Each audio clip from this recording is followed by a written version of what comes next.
With your sports on demand for Saturday, July 13th, I'm Alex Klein. Ski jumping may technically be a winter sport, but that doesn't keep kids off the hill in the summer. One by one, kids from around the Midwest take the steps up to the deck to go down the ski jumping hill. Not made of snow, but a stainless steel track and plastic.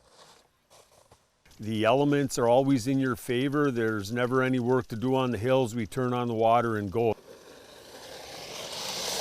This is the third year for the ski jumping and Nordic combined training weekend at the Ishpeming Ski Club. We work on really perfecting their in-run position so that when they hit the takeoff, they can have the optimal amount of power and to snap their knees, lock their ankles, and get into a flying position and go. Some kids are just getting into the sport. Sometimes I don't have much to do and I like to have lots of things on my agenda. Really just tried once and then it was really just a fun thing for me. Others are building off a few years of training. In the summer it's a lot harder because your skis can slip, so I learned a lot more from that. It helped me learn the techniques and how to push off the jump. Rasmussen says repetition is key, and that's why this summer training camp is so important. We always stress the importance of every summer, get that first 100 jumps. Once you have 100 jumps in, you are beaming with confidence. And the more you jump, the better you get. The camp continues Sunday at 9 a.m. Spectators are welcome.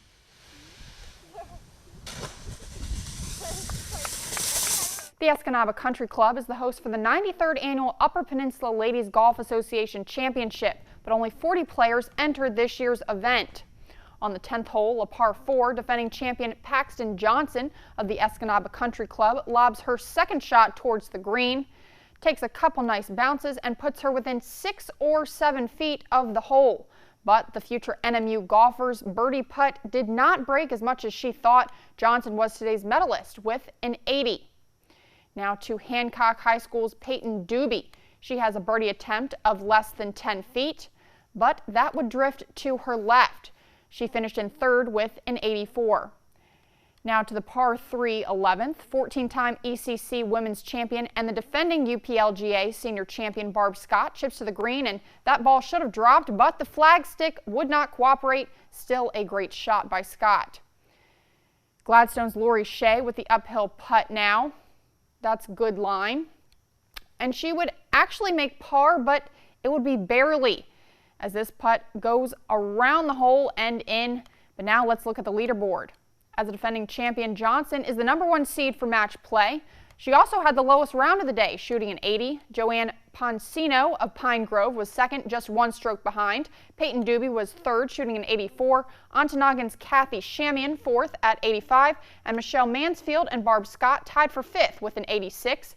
Match play begins tomorrow morning. The top 16 players will face off in the championship flight. 1 will play 16, 2 will play 15, and so on. Golf fans are encouraged to go out and watch. More than 275 runners and several dozen walkers stretched their legs in the 29th annual Manistee Paper Chase.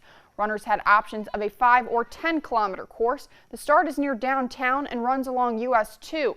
Manistee's Mark Calhoun had a comfortable lead at the halfway turnaround. That is on mile marker 236.